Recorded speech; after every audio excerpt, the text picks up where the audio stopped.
오늘 하나님 말씀은 요한복음 6장 66절부터 71절 말씀에 근거해서 가장 소중한 보화, 따라서 가장 소중한 보화, 예수님을 주인으로 모시고 사는 여러분에게 가장 소중한 보화가 무엇인가요? 가장 소중한 보화가 뭐냐는 거죠. 어떤 사람들은 자녀가 보호하다는 거죠.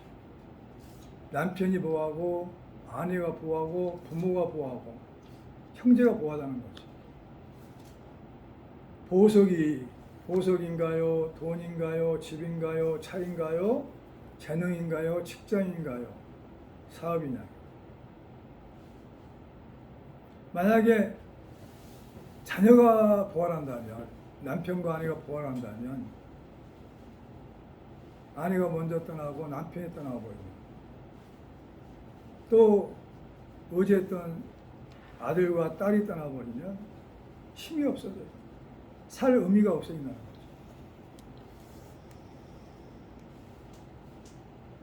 어떤 아버지는 딸이 본인에게 뭐가 됩니까? 물어봤더니 그 피디에게 내 딸은 나의 보화입니다. 나의 보물입니다. 보화란 말은 보물이라는 뜻이에요. 그리고 기뻐하는 모습을 봤어요.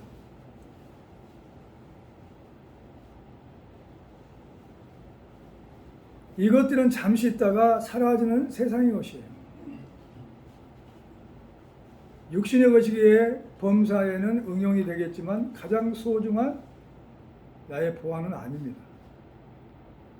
육신의 것은 우리를 불행하게 하지만 영의 것은 생명과 평화를 주어 우리를 살리고 승리하게 합니다. 그래서 우리는 보화를 정확히 알아야 돼요.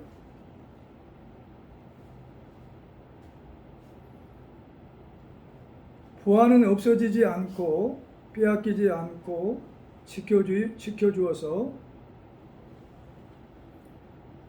살리는 것입니다. 나도 내가 가장 큰 보화는 뭘까 하고 생각해 봤어요. 그래서 성경책이라는 걸 깨달았어요. 가장 우리에게 소중한 보화는 예수 그리스도죠. 근데 예수 그리스도 안에서 우리에게 주신 것이 있어요. 그게 보화요 영적인 보물이라는 것입니다. 그것은 영혼을 살리고 육체를 살릴 수가 있어요. 영원하단 말이에요. 영원해. 잠깐 있다가 없어지는 게 아니에요. 사람도 있죠. 아무리 수명이 길어도 100살까지 있다가 없어지잖아요. 돌아가잖아요. 죽잖아요. 그래서 보화가 아니단 말이에요. 보화가. 보물이 아니단 말이죠. 그래서 보화가 아닌 것을 의지하다 보면은 삶의 의미를 잃어버리고 살고 싶은 의욕이 없어지는 거죠. 그래서 우리는 참 보물, 참 보화를 알아야 할 줄 믿습니다. 나는 이제 10년 가까이 고향을 방문하지 않았는데 고향을 방문하면서 내 동생 두 부부에게 뭘 선물하면 좋을까 하고 기도해 봤어요. 그랬더니 내가 가장 소중한 보화, 성경책과 찬송가 해설하는 해설집을 새 걸로 사서 선물했어요. 예수 믿고 구원을 받으시라고. 오늘 본문 말씀 앞에는 어떤 말씀이 있냐면은 너희 중에 믿지 아니하는 자들이 있느니라. 자기를 또 팔자가 누구인지 처음부터 아셨다는 거죠. 그래서 내 아버지께서 오게 하여 주시지 아니하면 누구는 내게 올 수 없다라고 말을 하자. 여기 이 말씀 안에는 많은 제자들이 있었어요. 12제자가 있었어요.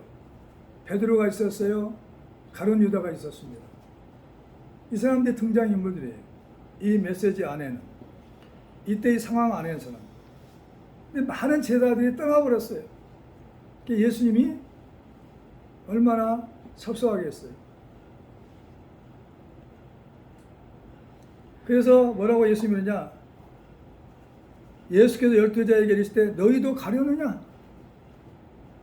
그 많은 예수님을 따랐던 무리들이, 제자들이 다 많은 사람들이 떠나버리고 너희도 가려느냐 하고 제자들 12제자에게 물어봤어요. 근데 베드로가 뭐라고 얘기했느냐?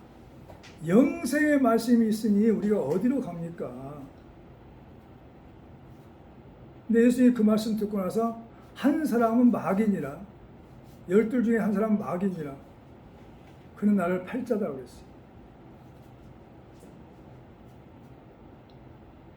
예수님의 곁에 있었던 12명의 제자 중에 한 사람은 마귀라는 거죠. 예수님 팔자라는 것이죠. 가룟 유다는 처음부터 예수님 팔려고 했을까요? 아니에요. 성경에 보니까 마귀가 팔려는 생각을 가룟 유다 속에 집어넣어 버렸어요. 그래가지고 허심탄회하게 노는 거죠. 제자들에 가가지고 은 30을 받고 예수님을 넘겨준 겁니다. 팔아버린 거예요. 그럼 우리도, 이 말은 무슨 말이냐? 우리도 예수를 믿는 사람들 중에서도 마귀의 생각에 사로잡혀버리면, 마귀가 역사해버리면 우리는 예수님을 부인하는 사람일 뿐이 아니라 예수를 핍박하는 사람, 예수님을 파는 사람이 된단 말이죠. 우리는 그래서 우리가 날마다 깨어 기도해야 되고 성령으로 충만해야 할 줄 믿습니다. 아멘. 중요하단 말이죠. 믿는 자들의 가장 소중한 보화는 무엇일까 하는 거죠. 예수님께서 주신 것들, 우리에게 있는 것들이죠. 쓰고 있고 갖고 있는 것들이죠. 부족한 것들이죠. 첫 번째가 뭐냐? 영생의 말씀이요. 베드로는 분명히 얘기했어요.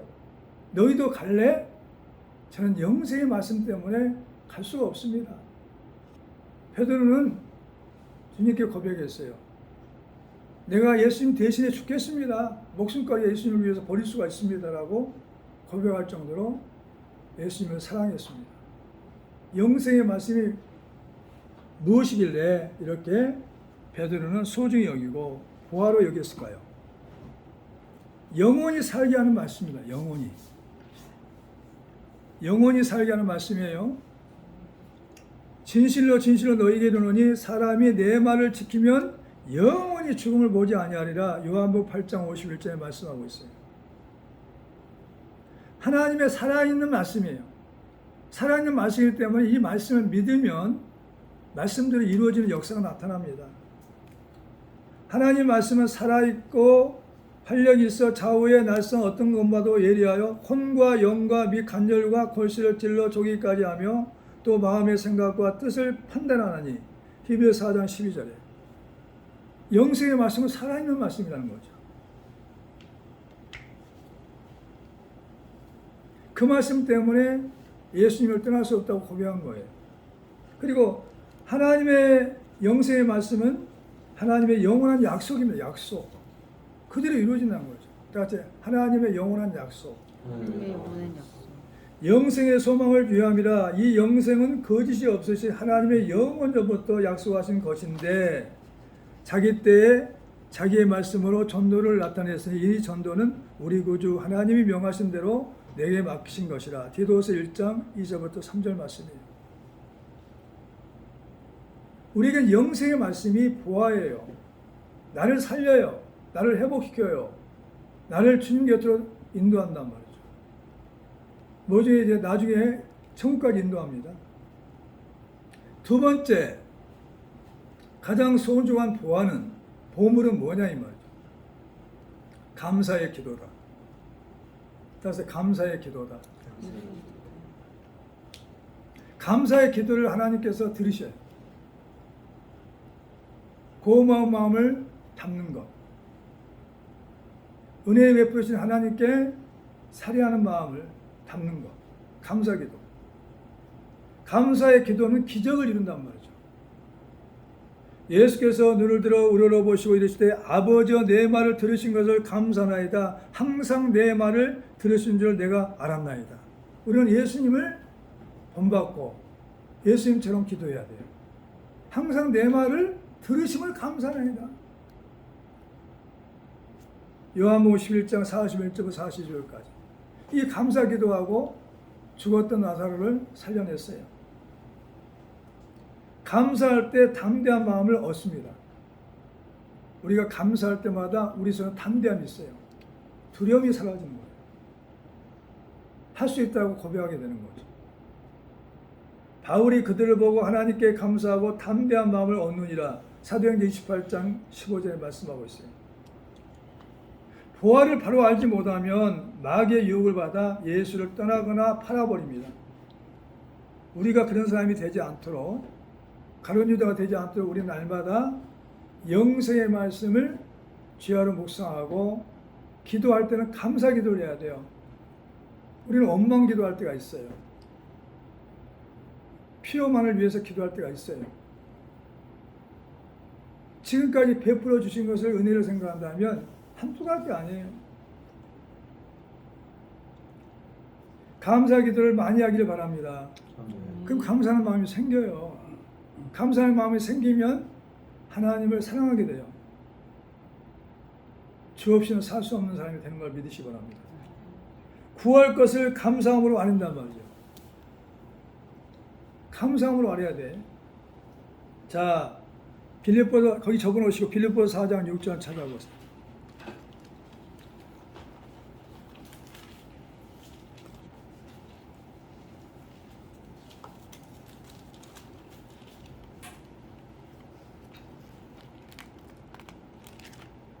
시작. 아무것도 염려하지 말고 다만 모든 일에 기도와 간구로 너희 구할 것을 감사함으로 하나님께 아뢰라. 빌립보서 4장 6절. 감사함으로 기도할 때 염려하지 않게 되고 그리고 응답이 되는 것이죠. 구할 것을 감사함으로 아뢰야 돼. 감사. 그러니까 항상 우리 기도 속에는 감사함이 들어있어야 돼. 고마운 마음이 있어야 돼. 베푸신 은혜가 있어야 돼. 하나님이 하신 일들을 감사해야 됩니다. 그리고 세 번째, 주 안에서 예수님께서 주신 보물은 뭐냐입니다. 찬송의 제사입니다. 찬송의 제사다. 자, 찾아볼까요? 찬송의 제사는 예수 이름을 증언하는 입술의 열매.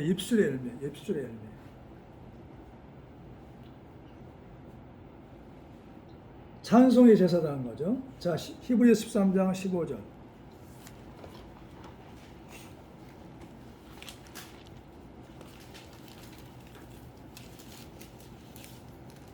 13장 15절. 히브리서 13장 15절. 시작. 우리는 예수로 말미암아 항상 찬송의 제사를 하나님께 드리자. 이는 그 이름을 증언하는 입술의 열매니라. 찬송의 제사죠. 곡조 있는 기도죠. 거기에 믿음을 담아서 사랑을 담아서 마음을 담아서 찬송을 부를 때 그게 우리는 산제사가 돼. 산제사. 살아있는 사람이 하나님 앞에 드리는 영적인 산제사가 된단 말이죠. 그래서 항상 예배 시간에는 뭐가 있어요? 영생의 말씀 있죠. 기도가 있죠. 기도가 하잖아. 대표기도 하잖아요.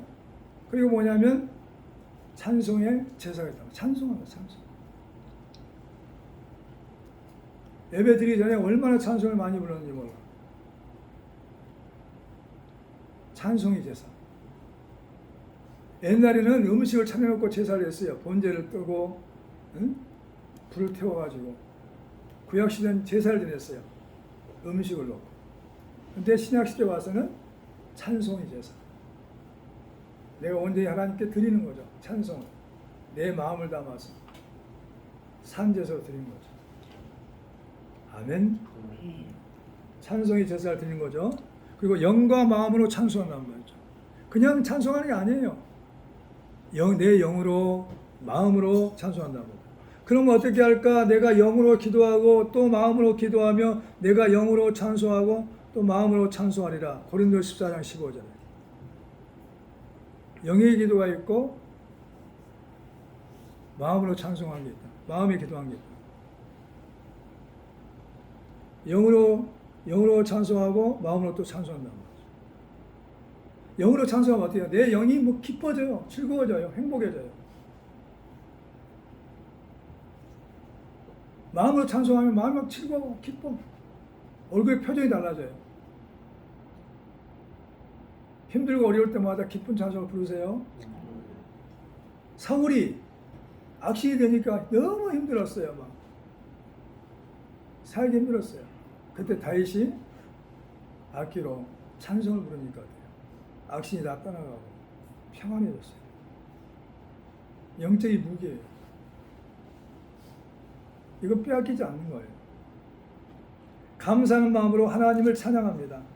그리스도의 말씀이 우리 속에 풍성히 거하여 모든 지혜로 피차 가르치며 권면하고 시와 찬송과 신령한 노래를 부르며 감사하는 마음으로 하나님을 찬양하고 골로새 3장 16절에.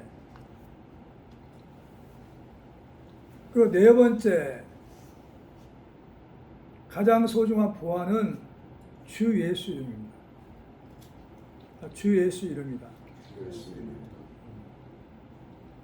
주 예수 이름은 뭐냐? 누구 이름이냐면 성부의 하나님의 이름이에요. 너희는 가서 모든 족속을 제자로 삼아 아버지와 아들과 성령의 이름으로 세례를 베풀고 내가 분부한 모든 걸 가르쳐 지키게 하라. 마태복음 28장 19절부터 20절에 나오죠. 그러니까 하나님의 이름이요. 성부 하나님의 이름이요. 주 예수 이름은 성부 하나님의 이름이에요. 그다음 성자 하나님의 이름이에요. 성자 하나님의 이름. 내 뒤에 오시는 이를 믿으라 하였으니 이는 곧 예수라 하거늘 그들이 듣고 주 예수 이름으로 세례를 받으니 바울이 그들에게 안수하며 성령이 그들에게 임하심으로 방언도 하고 예언도 하니 모두 12사람쯤 되니라. 사도행전 19장 4절부터 7절까지. 여기서는 예수 이름으로 세례를 했어요. 주 예수 이름으로. 성자 예수님의 이름이라고.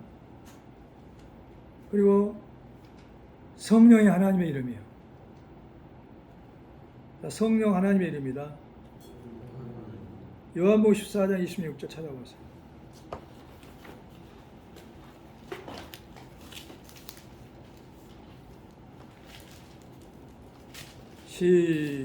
요한복음 14장 26절 시작. 보혜사 곧 아버지께서 내 이름으로 보내실 성령 그가 너희에게 모든 것을 가르치고 내가 너희에게 말한 모든 것을 생각나게 하시니라 하리라. 요한복음 14장 26절에 이 말은 뭘까요? 아버지께서 내 이름으로 보내실 성령. 성령의 하나님도 예수 이름입니다. 성령의 하나님의 이름이요. 주 예수 이름은 성부의 하나님의 이름이요 성자 하나님이요 성령의 하나님의 이름을 하는 거죠. 결론을 맺겠습니다. 우리에게는 영과 혼과 육을 살리는 영생의 말씀이 있고, 따라서 해보세요. 우리에게는 영과 혼과 육을 살리는 영생의 말씀이 있고, 감사하는 마음에 기도가 있고, 찬송하는 찬미의 제사를 드리고,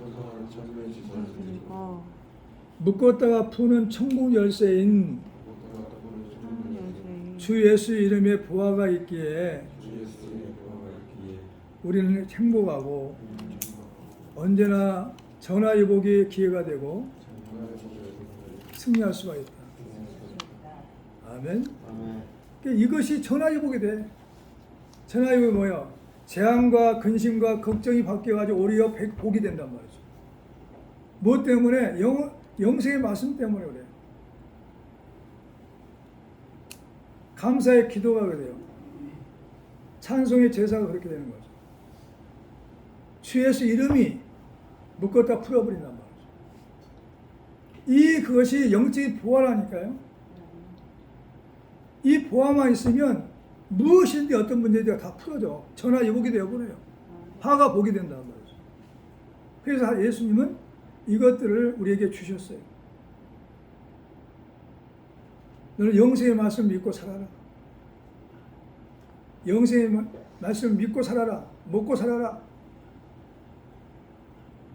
감사의 기도를 통해서 하나님 마음을 움직여라 이 말. 그리고 찬송의 제사를 드리라. 하나님 가장 교식은 찬송을 부르게 하신단 말이죠. 자, 이사야 43장 넘어와요.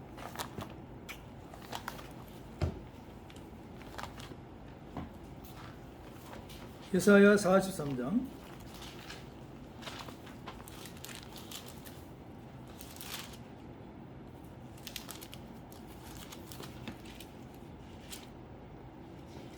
자,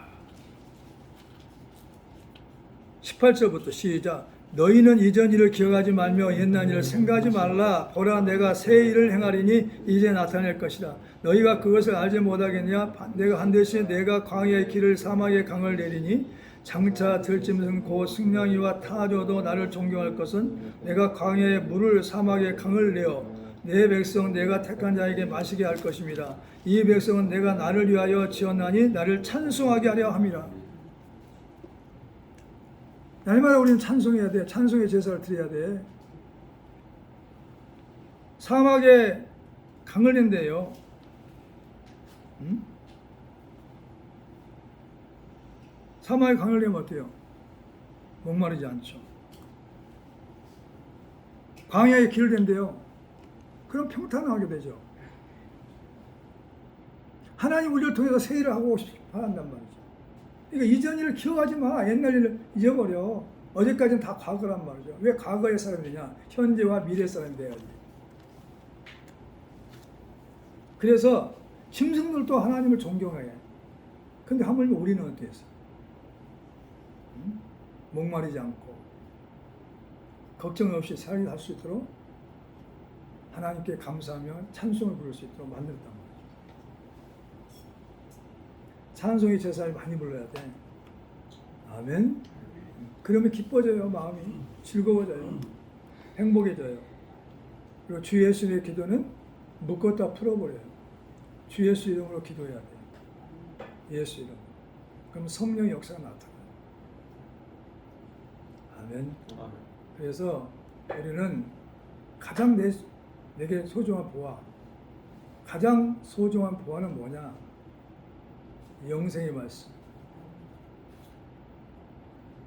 감사의 기도, 찬송의 제사, 주 예수 이름에 주 예수 이름. 이 보화가 있는 동안 우리는 반드시 오뚜기처럼 다시 일어날 수가 있어요. 아멘. 회복될 수가 있어요. 잘 살 수가 있어요. 행복할 수가 있어요. 다른 것들은 우리가 살릴 수가 없어요. 근데 우리는 보화를 잘못 알고 있단 말이죠. 이게 우리의 보화요. 영혼 육을 살리는 거예요. 그래서 우리는 좌절하고 낙심하면 안 돼. 자녀가 떠났다고 해서 자심하고 낙심하면 안 된단 말이에요. 우리는 다시 일어나야 돼. 그래가지고 하나님만 바라봐야 돼. 그래서 이 땅에서 승리하고 영원한 행복이 있어요. 할렐루야. 물론 정이 있으니까 슬프겠죠. 오빠가 떠나니까, 동생이 떠나니까 슬프죠. 자녀가 떠나니까 슬프죠. 그러나 일어나야 돼. 왜? 우리가 그것 때문에 사는 게 아니잖아요. 우리가 예수님 때문에 사는 거고, 예수님이 주신 보화를 가지고 이 땅에서 승리하며 천국을 향해서 달려가야 돼요. 기도하겠습니다.